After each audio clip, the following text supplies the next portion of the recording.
অবশেষে ইরফানের বাবা এবার রিয়ার বাবার গায়ে হাত তুলবে আগামী পর্বে। বিস্তারিত জানতে সম্পূর্ণ ভিডিওটি দেখতে থাকুন। আসসালামু আলাইকুম প্রিয় দর্শক, সবার কি অবস্থা? হাজির হয়ে গেলাম দীপ্ত টিভির নিবেদিত দেনা পাওনা নাটকের 44তম পর্বে কী সব ঘটতে চলছে তার অগ্রিম খবর নিয়ে। এই পর্বটিকেও মিস করবেন না, কারণ এই পর্বে আপনারা দেখতে পারবেন সব কিছুই ঠিকঠাক ছিল।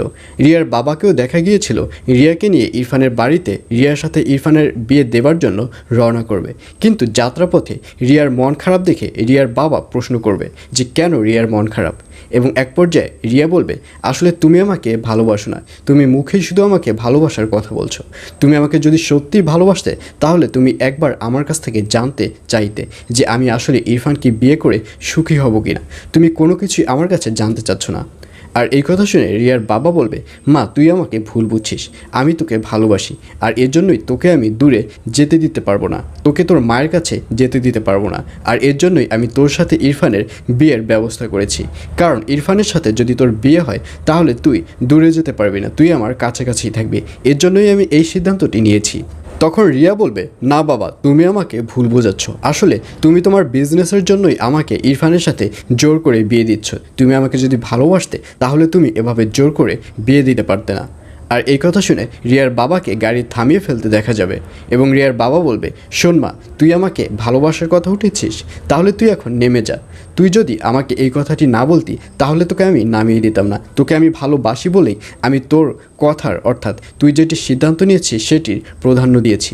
তুই এখন এখান থেকে চলে যা। তোর যদি কখনো মনে হয় তোর বাবার কথা তাহলে তুই চলে আসিস, তোকে আমি জোর করব না। এই বলে রিয়ার বাবাকে দেখা যাবে সে রিয়াকে গাড়ি থেকে নামিয়ে দেবে, এবং রিয়ার বাবা এবার একাই ইরফানদের বাড়িতে যাবে। এবং রিয়ার বাবা যখন ইরফানদের বাড়িতে যাবে তখন ইরফানের বাবা জিজ্ঞাসা করবে যে তোমার মেয়ে কোথায়, অর্থাৎ রিয়া কোথায়। তখন রিয়ার বাবা বলবে, আসলে রিয়া এই বিয়েতে রাজি নয়, আর এর জন্যই ওকে আমি রেখে এসেছি। আর এই কথা শুনে রেগে যাবে ইরফানের বাবা, কারণ এটা শুধু বিয়ে নয়, এই বিয়ের সাথে ইরফানের বাবার বিজনেস জড়িত, এই বিয়ের সাথে অনেক টাকা পয়সা লেনদেনের জড়িত। আর এর জন্যই ইরফানের বাবাকে দেখা যাবে সে এই কথা শুনে পুরো রেগে যাবে, এবং এক পর্যায়ে রিয়ার বাবার গায়ে হাত তুলবে। রিয়ার বাবাকে বলবে, তুমি আমার সাথে এত বড় একটা প্রতারণা করতে পারো না, এর সাথে আমার বিজনেস জড়িত, তোমাকে এখনই আমি পুলিশে দেব। এই বলে রিয়ার বাবার গায়ে হাত তুলতে দেখা যাবে ইরফানের বাবাকে, এবং এক পর্যায়ে ওখানে বিয়ের সকল প্রোগ্রাম ভেঙে যাবে, এবং ইরফানকে দেখা যাবে সে নিচে নেমে এসে তাদের মারামারি থামাবে। আর এছাড়াও থাকবে আরও আশ্চর্য সকল ঘটনা। সুতরাং সবাইকে দেনা পাওনা নাটকের আগামী পর্ব দেখার আমন্ত্রণ রইল।